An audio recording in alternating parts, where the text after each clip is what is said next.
Assalamualaikum warahmatullahi taala wabarakatuh.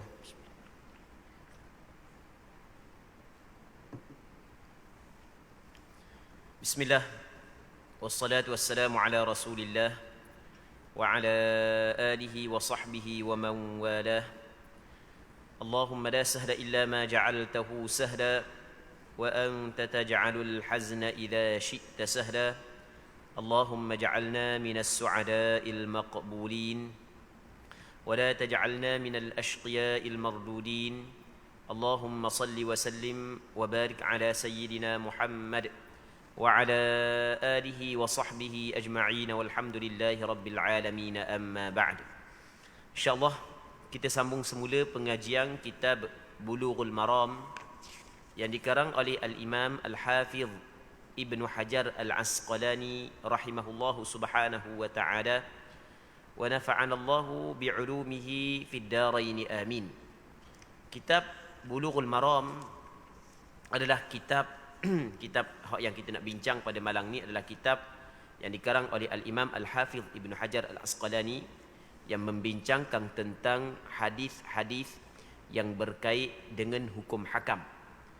Hadis yang ke-759 daripada kitab Bulughul Maram, katanya wa an Abi Hurairah radhiyallahu anhu qala lamma fataha Allah ala rasulih sallallahu alaihi wasallam Makkah qama Rasulullah sallallahu alaihi wasallam fi an-nas fahamida Allah wa athna alaihi thumma qala inna Allah حبس عن مكة الفيل وسلط عليها رسوله والمؤمنين وإنها لم تحل لأحد كان قبلي وإنما أحلت لي ساعة من نهار وإنها لن تحل لأحد بعدي فلا ينفر صيدها ولا يختلى شوكها ولا تحل ساقطتها إلا لمنشد ومن قتل له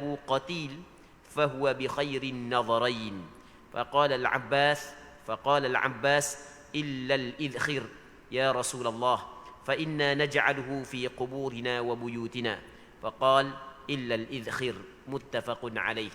Maksudnya daripada Abi Hurairah radhiyallahu taala anhu katanya, tak kala telah setelah Allah Ta'ala menganugerahkan kemenangan kepada Rasulullah sallallahu alaihi wasallam atas kota Mekah, Rasulullah sallallahu alaihi wasallam berdiri di hadapan semua orang lalu bersabda, sesungguhnya Allah Subhanahu wa Ta'ala telah menyelamatkan kota Mekah daripada serangan pasukan bergajah, dan kini dia menyerahkannya kepada Rasulnya serta kaum mukminin. Sesungguhnya sejak dahulu kota Mekah tidak pernah dihalalkan bagi sesiapa pun sebelumku. Dan sejak dahulu kota Mekah dan dihalalkan bagiku hanya dalam sesaat dari siang hari. Sekarang kota Mekah tidak halal lagi bagi sesiapa pun sesudahku. Oleh kerana itu, haiwan buruangnya tidak boleh diganggu, pepohonannya yang berduri tidak boleh ditebang, dan barang penemuannya tidak boleh dipungut kecuali bagi orang yang berniat hendak mengiklankannya. Dan barang siapa yang orangnya terbunuh, maka dibolehkan memilih salah satu di antara dua alternatif yang terbaik baginya. Lalu Al-Abbas bertanya, wahai Rasulullah, mahu dikecualikan dengan pahung izkir, kerana sesungguhnya kami menggunakan untuk keperluan menutup kubur dan atap rumah-rumah kami. Maka Rasulullah sallallahu alaihi wasallam mengatakan kecuali pahung izkir. Muttafaqun alaih. Hadis diriwayat oleh Imam Bukhari dan Muslim di dalam kitab sahih keduanya. Muslimin muslimat yang dirahmati oleh Allah Subhanahu wa taala, Abu Hurairah, seorang sahabat Rasulullah sallallahu alaihi wasallam, telah menceritakan kepada kita bahawasanya tak kala Allah Ta'ala memberi kemenangan kepada Rasulullah sallallahu alaihi wasallam atas kota Mekah. Maksudnya, apabila Allah Subhanahu wa taala memberi kemenangan kepada Rasulullah, sehingga Rasulullah sallallahu alaihi wasallam dapat menawang dan menakluk kota Mekah. Maka Rasulullah sallallahu alaihi wasallam berdiri di hadapan para sahabatnya. Rasulullah sallallahu alaihi wasallam berucap.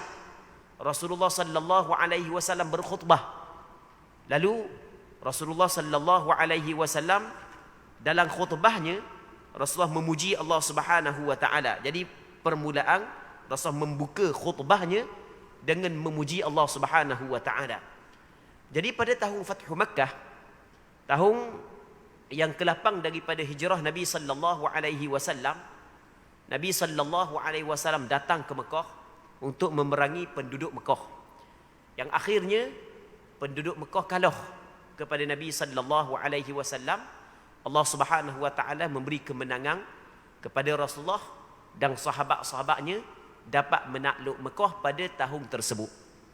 Setelah daripada Rasulullah sallallahu alaihi wasallam dapat menakluk Mekah, maka Rasulullah sallallahu alaihi wasallam bangun berdiri dan menyampaikan ucapannya. Sebelum Rasulullah sallallahu alaihi wasallam menyampaikan ucapannya, Rasulullah sallallahu alaihi wasallam memuji Allah Subhanahu wa taala. Maka sebab itulah di antara sunnah yang sering dilakukan oleh Rasulullah sallallahu alaihi wasallam adalah sebelum Rasulullah berkhutbah, sebelum Rasulullah memberi sebarang ucapan, Rasulullah sallallahu alaihi wasallam memuji Allah. Jadi kita kalau sekiranya kita ingin berucap, dah kiralah berucap kepada orang ramai ke, ataupun kepada keluarga kita ke, ataupun kepada tim kita ke, maka comel kita memulakan ucapan kita dengan memuji Allah sebagaimana apa yang pernah dilakukan oleh Nabi sallallahu alaihi wasallam. Sekurangnya kita ucapkan alhamdulillah ataupun alhamdulillahi rabbil alamin. Waktu kita ingat belaka dah belum ngapa dah. Alhamdulillahi rabbil alamin sekurangnya. Begitu hak yang Nabi sallallahu alaihi wasallam buat. Maka dalam ucapan Rasulullah menyebut bahawasanya sesungguhnya Allah Ta'ala telah menyelamatkan kota Mekah daripada pasukan bergajah. Suatu ketika dahulu, pernah satu pasukan bergajah yang datang daripada negara Yaman ke Mekah, tujuannya untuk merobohkan Mekah. Abrahah, yang mana dia membina Kaabah di sana. Dia bina Kaabah dan dia mengharapkan orang-orang Arab pakat mari tawaf ke tempat dia.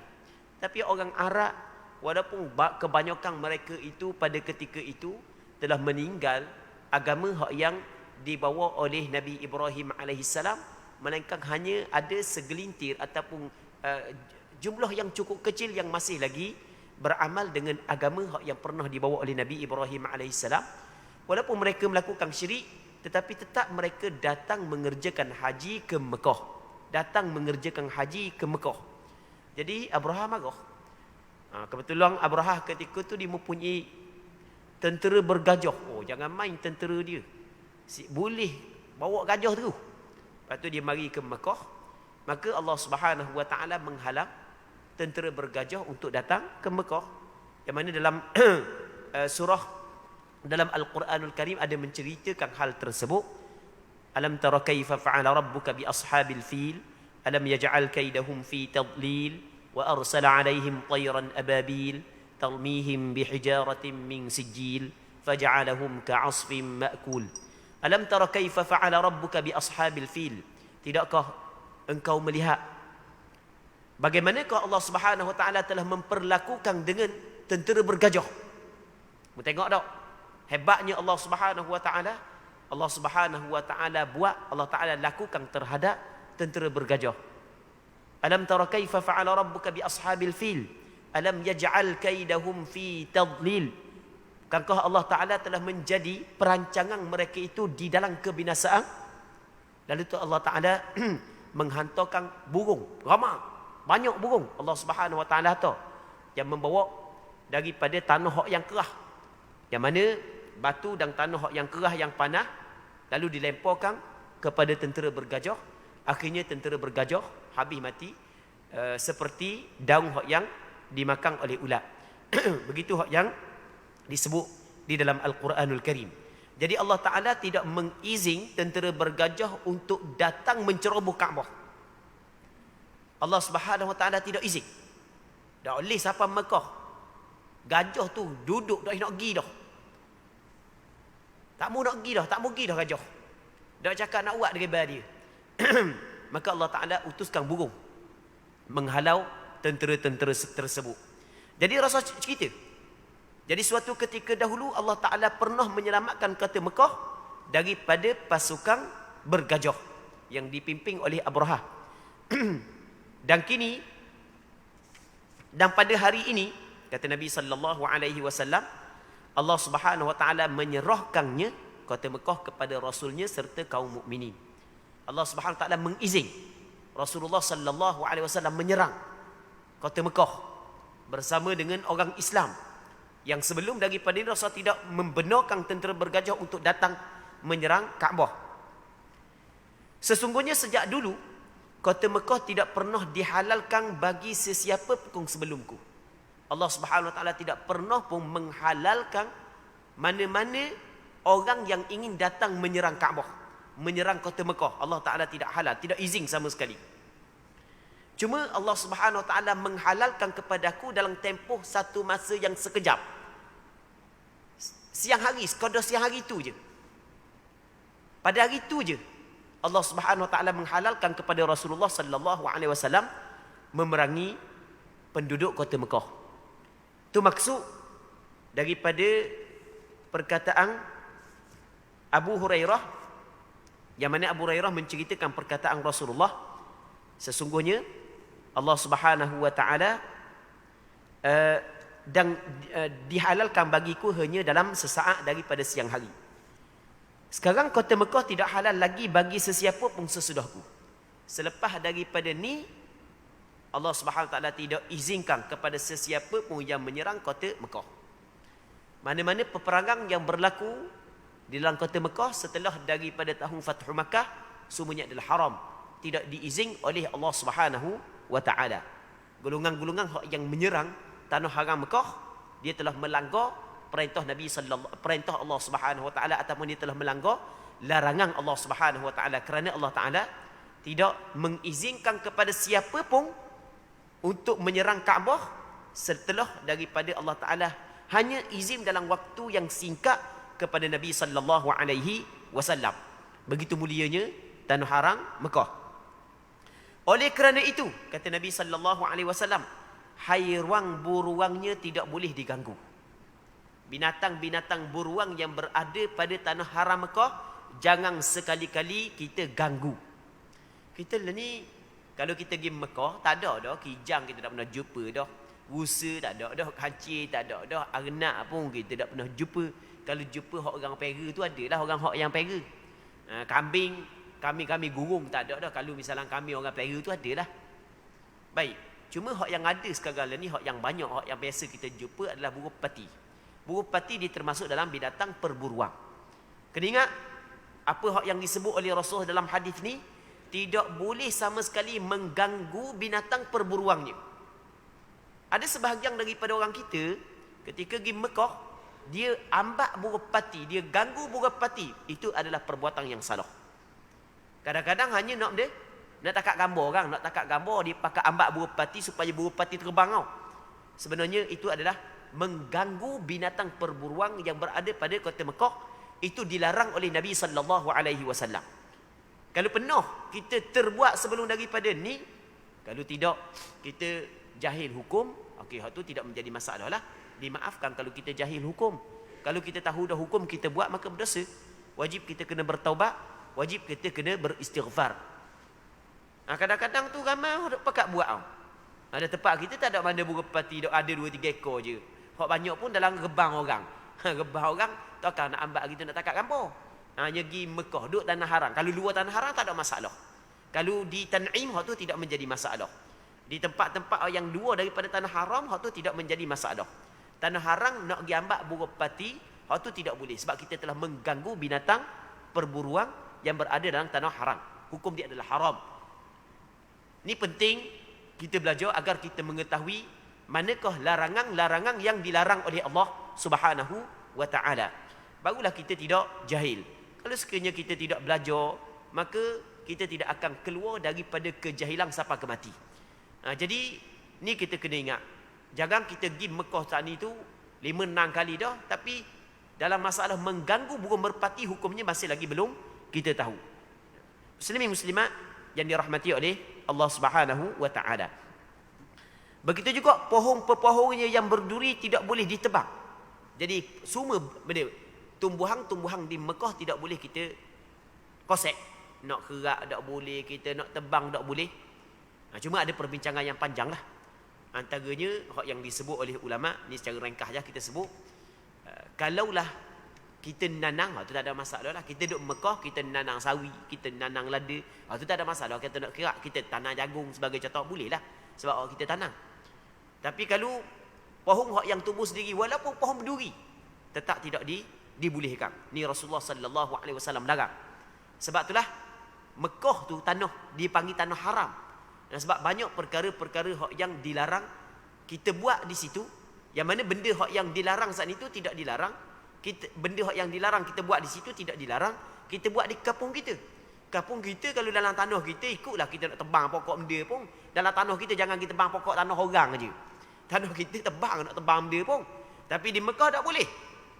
Tak boleh. Di Nabi sallallahu alaihi wasallam khabar lagu mana? Tidak boleh pepohon-pepohonnya yang berduri tidak boleh dipotong. Bukan setakat ditebang, potong pun tak boleh. Kalau potong juga ada denda dia. Ada denda dia. Dan barang penemuannya tidak boleh dipungut kecuali bagi orang yang berniat hendak mengiklangkannya. Muslimin muslimat yang dirahmati oleh Allah Subhanahu wa taala. Kita dalam fiqh kita ada perbincangan berkait dengan luqatah. Luqatah ni barang kita jumpa barang orang. Tak jumpa tuang dia, jumpa barang. Barang berharga seperti kita jumpa ratamah ke, gelamah ke, handset ke, kita jumpa cicing ke, jang ke, sebagai contoh. Tu dipanggil benda luqatah. Luqatah ni barang yang tercicir, yang kita jumpa barang orang. Dia ada hukum dia. Dia apabila kita jumpa luqatah, maka ulama berbeza pandangan. Apakah hukum kita mengambil luqatah tersebut? Sebahagian daripada ulama mengatakan wajib, sebahagian ulama mengatakan harus, sebahagian ulama mengatakan sunat.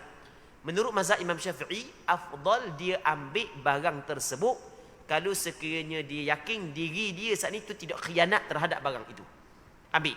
Bukan ambil untuk dimiliki, nanti dulu. Ambil dulu. Jadi bermakna sunat, apabila kata sunat, bermakna tidak wajib diambil. Dia tengok piti, ada 50 ya. Piti siapa jatuh? Adakah wajib diambil? Dah wajib ambil. Baik, dan mana comel di antara ambil dengan tidak ambil? Okey, kata ulama mazhab Imam Syafi'i kena tengok atas diri dia. Kalau ambil pakai awak senyap dia, rezeki minallah. Rezeki minallah jumpa piti 50 ya. Contoh. Maka hak tu tidak boleh diambil. Sebab dia dia tidak meyakini diri dia saat itu menjalankan amanah. Jadi kalau dia ni memang kalau diambil pun dia akan cara molek lah barang tersebut, barang orang, maka afdal diambil. Okey. Ni kita cerita hak yang di tempat kita dulu. Nanti kita cerita di hukum di tanah haram Mekah pula lagi. Jadi apabila kita ambil, maka apa yang diwajibkan kepada kita adalah war-warkan. Lama mana kita kena war-warkan? Selama setahun. Kita war-warkan selama setahun. Mana tempat-tempat hak yang ramai orang, kita war-warkan. Kita tulis. Kalau ni kok kita buat iklan lah. Kita tulis di kertas, kita type di mana-mana, di masjid, di surau, di mana-mana, papan tanda yang orang boleh tengok, masuk dalam WhatsApp, masuk dalam grup tu, masuk dalam grup ni, masuk dalam Facebook sebagai contoh. Kita khabar siapa yang ada hilang pitih sekian, jangan khabar lah nilayang. Kalau takut khabar nilayang, takut orang mari kan, ada orang siapa yang dok pun ngaku kok kalau kita khabar jelas. Jadi kalau misalnya jumpa kata siapa yang ada hilang gelamah, dah khabarlah jenis lagu mana. Nanti kalau orang telefon, tu sila hubungi nombor sekian. Baik. Jadi kalau kita buat molek dah, kita wawarkan molek dah, comel dah, kita wawarkan mana-mana tempat yang yang pada adanya tuang dia, yang hilang tu mari cari, dia akan datang pada tempat tersebut. Baik, kita wawarkan belaka selama setahun, maka ketika tu kita diberi dua pilihan. Antara kita pegang barang tersebut sehingga jumpa tuang dia, ataupun kita dah memiliki barang tersebut. Dalam mazhab Imam Syafi'i, kalau kita nak memiliki barang tersebut, mesti kita kena lafazkan, aku memiliki barang ini. Boleh kita memiliki. Ni apa yang disebut oleh Nabi sallallahu alaihi wasallam. Boleh kita memiliki. Baik. Dalam hadis yang diriwayat oleh Imam Bukhari dalam kitab sahihnya, begitu juga Imam Muslim dalam kitab sahihnya, daripada Zaid bin Khalid Al-Juhani, yang mana Zaid bin Khalid Al-Juhani menyebut, satu ketika ja'a rajulun ila Rasulillah sallallahu alaihi wasallam, ada seorang lelaki datang berjumpa dengan Rasulullah. Fasa'alahu 'anil luqatah, dia pun tanya Rasulullah sallallahu alaihi wasallam tentang harta yang dia jumpa. Maka kata Rasulullah sallallahu alaihi wasallam, i'rif ifasaha wa wika'aha thumma 'arifha sanah. Mung kena kenalkan bekas dia, pengikat dia, patut mung kena wawarkan selama setahun. Fa in jaa sahibuha wa illa fasha'nuka biha. Kalau sekiranya datang tuang dia, maka jelas kena serahkan kepada tuang dia. Tapi kalau tuang dia tidak datang, maka hak tu terserah kepada mung untuk nak buat benda pun. Maksudnya boleh seseorang itu memiliki harta luqatah. Baik, muslimin muslimat yang dirahmati oleh Allah Subhanahu wa taala. Cuma kena war-warkan dulu dalam tempoh setahun di tempat-tempat hak yang ada kebiasaan dia, kalau tuang dia hilang dia akan cari tempat-tempat tersebut. Contoh tempat hilang kita tulis, kita type kertas, type belaka di masjid tu, masjid ni hak yang sekitar. Kita zaman kita mudah lagi. Masuk dalam grup tu, masuk dalam grup ni, kita war-warkan supaya hubung kita. Cukup setahun kita buat comel dah, cukup setahun setiap hari kita war-warkan sampai masa tempoh tertentu, seminggu sekali kita war-warkan, sampai masa tertentu sebulan sekali. Cukup setahun masih lagi tak ada lagi tuang dia, maka ketika tu boleh kita memiliki barang tersebut. Tak dosa ke barang? Tak dosa. Hukum lagu tu jadi milik kita lah. Cuma akan datang kalau jumpa tuang dia, jumpa tuang dia, kamu boleh tuang dia. Ambo cari dah sampai ke setahun, dah jumpa kau, ambo guna ambo ambil gambar lah. Tuang dia kata tak, ambo dah halal menak gambar. Kena bayar mula. Tuang dia kata, dah apa kalau gitu gambar halal kedai mu. Baik, dan boleh juga dia nak sedekah ke masjid, boleh, tak ada masalah. Nak bagi kepada pondok ke, nak bagi kepada tahfiz ke, nak bagi kepada masjid, kepada anak yatim pun boleh, tak ada masalah. Cuma kena ingat sama kau kalau jumpa dengan tuang dia akan datang, tuang dia jumpa dah, kita sedekah dah ke masjid. Sedekah dah masjid, tiba-tiba jumpa tuang dia. Kita bukan bawa tuang dia, hamba sedekah dah masjid, barang nema, tak apa nak niat pahala ke nema. Tuang dia kata, hamba tak, hamba pahala, hamba nak barang. Mana kita? Kena ganti mula. Sedekah tadi tu dapat kita pahala. Baik. Jadi boleh kita memiliki barang tersebut dan boleh kita bagi kepada orang lain. Ini hak yang dilain daripada tanah haram Mekah. Manakala tanah haram Mekah, kata Rasulullah sallallahu alaihi wasallam dalam hadis ini, mana? Wala tahillu saqitatuha illa limunshid. Tidak halal barang hak yang tercicir melainkan hanya untuk orang yang nak wawarkan, nak cari pemilik dia. Jadi kalau nak wawarkan, siapa kepada tempoh tertentu kita nak ambil, macam yang kita jumpa barang di tempat selain daripada tanah haram Mekah, itu tak boleh. Jadi harta luqatah, hak yang tercicir di tanah haram Mekah, tidak boleh kita memiliki. Walaupun kita jumpa, tak boleh. Baik. Jadi kalau kita nak ambil, kita kena war-warkan selama-lama siapa akan jumpa tuang dia. Nak memiliki tidak boleh. Ia lain hukum harta yang kita jumpa tanah haram Mekah dengan tanah halal. Baik. Cuma kita di sana ni mudahlah. Sebab dia panggil di sana ada maktab al-mafqudat. Dia panggil ada bahagian yang barang-barang hilang. Jadi kalau kita jumpa benda barang, kita pergi atas situ lah. Dan kita sendiri pun kalau kita hilang barang, kita cari situ. Kalau ada rezeki, ada lah. Kalau tak ada rezeki, ada lah. Baik. Tapi hak lepas-lepas dah hak kita hilang barang, tak pernah jumpa pun. Hamba beberapa kali pernah hilang. Handset dah tahu berapa kali. Handset ni, hak sosok ni pun hilang juga. Handset berapa kali yang berhilang. Beg pitih berapa kali hilang. Duit pitih pun berapa kali hilang. Sebelum daripada ni lah. Pernah lah kita hilang. Beg pitih habis, ngelesai-lesai habis hilang. Kita pergi cari kat maktab al-mafqudat, dia ada kawasan dia, kita tahulah. Kalau kita tak tahu, tanyalah mutawif. Kalau kita pergi umrah ke, kita pergi haji, handset ke, kita pergi tanya situlah. Kalau ada rezeki adalah. Kalau tak ada rezeki memang nak jumpa lah. Tapi hak aba bagi cari memang nak jumpa tak ada lah. Baik. Jadi kalau ni mudah lah kalau kita jumpa barang apa semua sekali tengok barang berharga, kata situ je. Baik. Muslimin muslimat yang dirahmati oleh Allah Subhanahu wa taala. Seterusnya kata dia lagi barang siapa yang orangnya terbunuh. Okey, ada satu kaum keluarga dia terbunuh. Salah seorang daripada kaum dia terbunuh. Satu kabilah, salah seorang daripada kabilah dia terbunuh. Terbunuh ni maksudnya dibunuh oleh orang lain. Maka dibolehkan dia memilih di antara dua perkara. Sama ada mengambil dia ataupun bunuh balah. Dia nak ambil dia pun tak apa.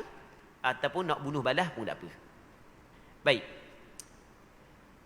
Apabila Rasulullah bawa kepada para sahabat begitu, tak boleh konsep pokok-pokok yang tumbuh dalam tanah haram Mekah, maka ada seorang sahabat Rasulullah sallallahu alaihi wasallam iaitu Abbas, bok saudara Rasulullah sallallahu alaihi wasallam sendiri. Dia kata, wahai Rasulullah, kecualikan al-idkhir. Idkhir ni ada satu pohon yang diguna oleh orang Arab ketika itu untuk dijadikan atap rumah dan dijadikan kayu yang menutupi bahagian kubur. Kalau tanam orang kan kita tak kayu kan, maka dia ambil pokok tersebut, dia letak di atas kawasan yang nak tutup saat ni.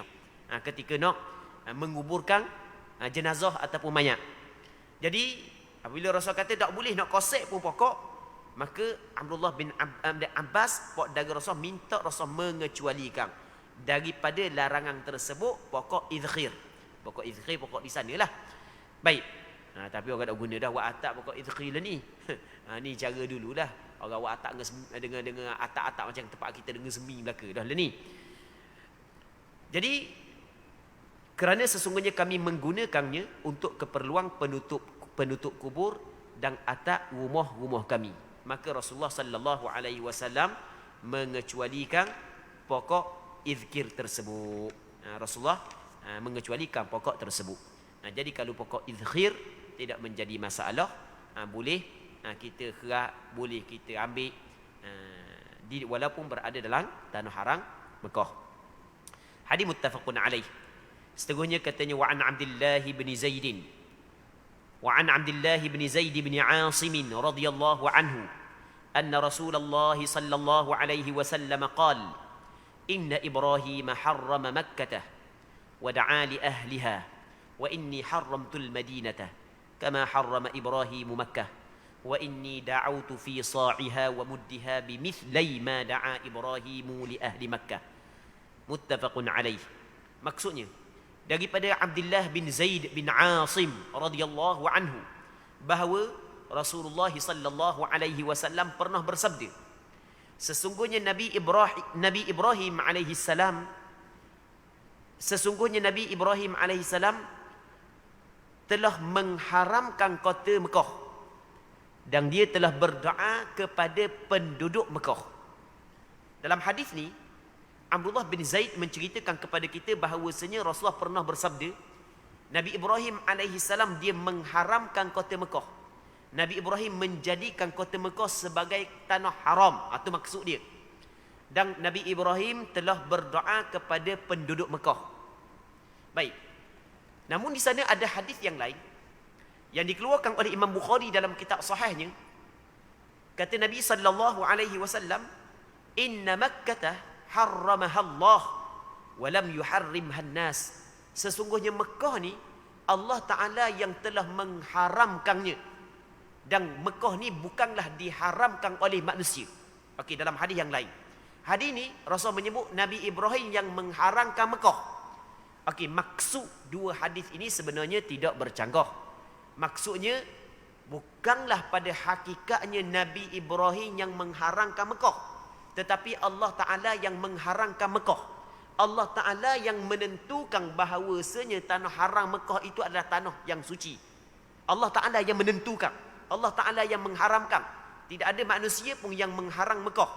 Manakala hadis yang Rasul kabur Nabi Ibrahim yang mengharamkan Mekah adalah maksudnya Nabi Ibrahim yang menzahirkan, yang menyatakan kepada manusia bahawasanya Mekah ini adalah tanah haram yang telah diharamkan oleh Allah Subhanahu wa taala.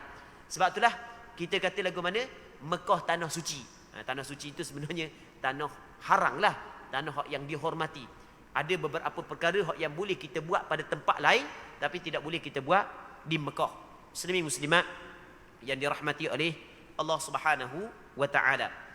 Dan begitu juga dalam hadis ni Nabi sallallahu alaihi wasallam menyebut bahawasanya Nabi Ibrahim pernah berdoa untuk penduduk Mekah.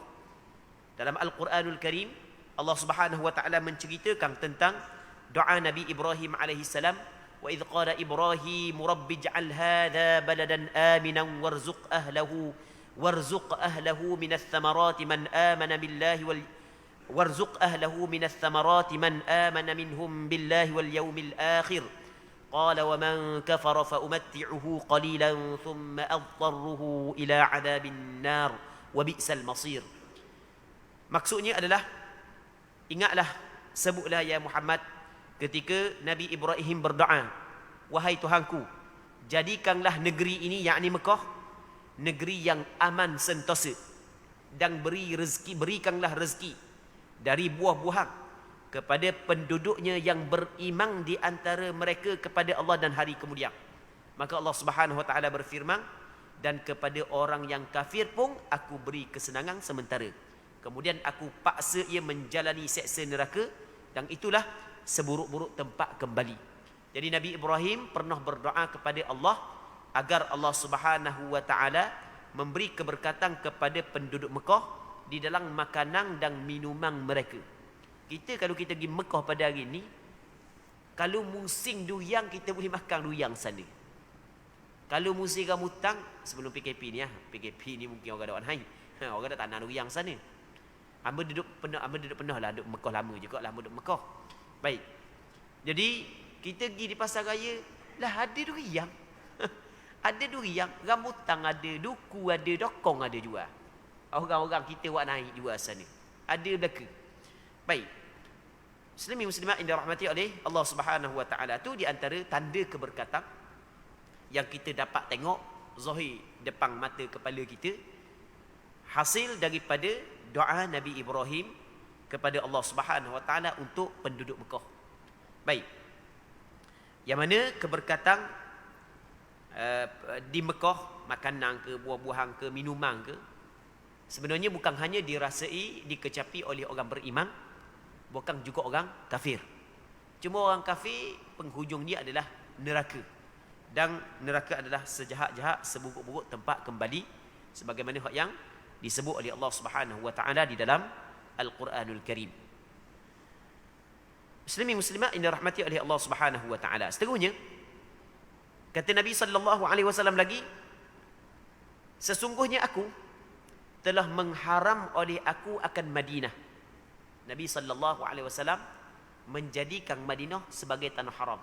Sebab itulah kita ada dua tanah haram. Satunya tanah haram Mekah, yang keduanya adalah tanah haram Madinah. Tanah haram Mekah diharamkan oleh Allah Subhanahu wa taala. Manakala tanah haram Madinah, Nabi sallallahu alaihi wasallam yang mengharamkan, yang menjadikan tanah haram Madinah. Madinah ada tanah haram ni. Lebih kurang dalam dia akan nanti kita akan baca hadis yang lepas daripada ni.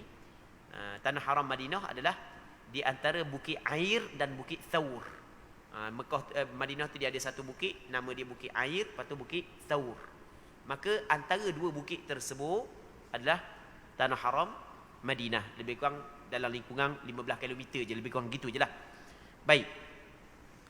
Katanya lagi, sesungguhnya aku menjadikan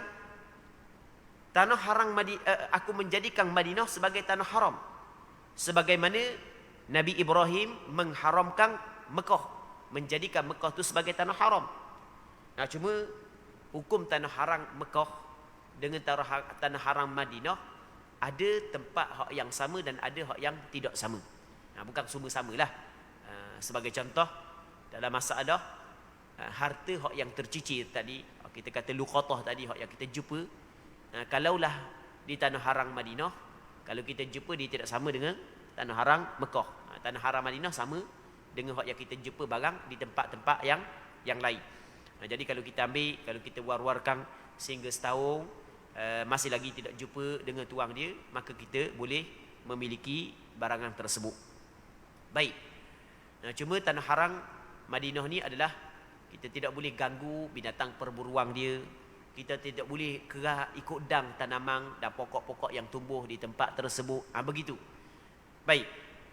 Dan ada sebahagian daripada ulama menyebut bahawasanya tidak boleh kita mengeluarkan pasir ataupun tanah daripada tanah haram Madinah. Okey, ada juga pandangan sebahagian ulama sebut begitu. Sama juga benda pasir yang berada pada tanah haram Mekah nak balik kampung tak boleh. Hamba ingat tok hamba duk cerita orang-orang tua dulu kalau dia pergi Mekah, lipa dia kata tak belaka nak balik ke lipa ke tak setengah pakai tinggal terus lipa takutnya buat balik pasir.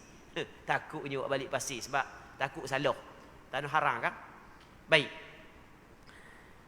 Lalu tu kata Nabi sallallahu alaihi wasallam lagi, dan aku mendoakan keberkatan pada gantangnya dan cupoknya. Aku berdoa pada cupoknya dan pada gantangnya. Dua kali ganda apa hak yang didoakan oleh Nabi Ibrahim kepada penduduk Mekah. Nabi Ibrahim berdoa agar Allah Ta'ala memberi keberkatan kepada makanan atau keberkatan pada makanan, minuman, buah-buahan di Mekah. Begitu juga Rasulullah sallallahu alaihi wasallam berdoa agar Allah Taala beri keberkatan dua kali lagi berbanding dengan apa yang didoa oleh Nabi Ibrahim kepada penduduk Mekah. Sebab itulah di Madinah penuh dengan keberkatan.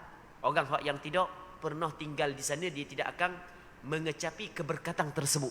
Tapi orang yang pernah bermukim, tinggal lama di Madinah, dia akan melihat zahirnya keberkatan pada perniagaan, pada makanan, pada minuman, berkat daripada doa Nabi sallallahu alaihi wasallam kepada penduduk Madinah. Hadis muttafaqun alaih. Seterusnya katanya wa an Ali bin Abi Thalib radhiyallahu anhu qala Rasulullah sallallahu alaihi wasallam al-Madinatu haramun ma baina 'airin ila thawr, rawahu Muslim. Daripada Ali bin Abi Thalib radhiyallahu taala anhu katanya Rasulullah sallallahu alaihi wasallam bersabda, Madinah adalah kota suci yang terletak di antara bukit Air dan bukit Thawr. Dia adalah bukit Air, bukit Thawr. Kita lah ni mudah je, kita buka dalam Google, tulis je. Mana bukit Air dan bukit Thawr. Semuanya yang berada di antara dua bukit tersebut adalah tanah haram Madinah. Muslimin muslimat yang dirahmati oleh Allah Subhanahu wa taala. Katanya gambaran ibadat haji dan masuk Mekah. Okey, kita masuk dalam bab baru iaitu babu sifatil hajj wa dukhuli Makkah. Bab pada membincangkan tentang sifat haji Nabi sallallahu alaihi wasallam dan bagaimanakah cara Nabi sallallahu alaihi wasallam masuk ke Mekah. Dan hadis ni muslimin muslimat yang dirahmati oleh Allah Subhanahu wa taala, hadis ni panjang. Sela hadis ni. Sela. Dan hadis ni adalah hadis yang diriwayat daripada Sayyidina Jabir yang dikeluarkan oleh Imam Muslim dalam kitab sahihnya, yang menceritakan secara terperinci bagaimanakah pelaksanaan ibadat haji yang pernah dilakukan oleh Nabi sallallahu alaihi wasallam. Banyak sekali, boleh dikatakan banyak, hampir ke semua. Hampirlah, bukan merangkumi ke semua. Maksudnya banyak sekali berkait dengan pelaksanaan ibadat haji dapat kita ambil daripada hadis ini. Jadi untuk malam ni kita tidak sempat untuk kita bincang hadis ini. InsyaAllah kita akan bincang hadis ini pada minggu-minggu akan datang kalau sekiranya dipanjangkan umur. Jadi untuk malam ni kita berhenti sini dulu. Kita berdoa kepada Allah Subhanahu wa taala agar Allah Subhanahu wa taala memberkati majlis ilmu yang kita adakan pada malam yang mulia ini, dan agar Allah Subhanahu wa taala mengurniakan kepada kita keikhlasan pada perkataan dan perbuatan kita. Semoga sama-sama dapat mengambil manfaat. Allah Subhanahu wa taala a'la wa a'lam. اللهم حققنا باتباع نبيك محمد صلى الله عليه وسلم ظاهرا وباطنا. اللهم اجعلنا ممن يستمعون القول فيتبعون أحسنه. اللهم اختم لنا بحسن الخاتمة ولا تختم علينا بسوء الخاتمة. وصلى الله على سيدنا محمد وعلى آله وصحبه وسلم والحمد لله رب العالمين.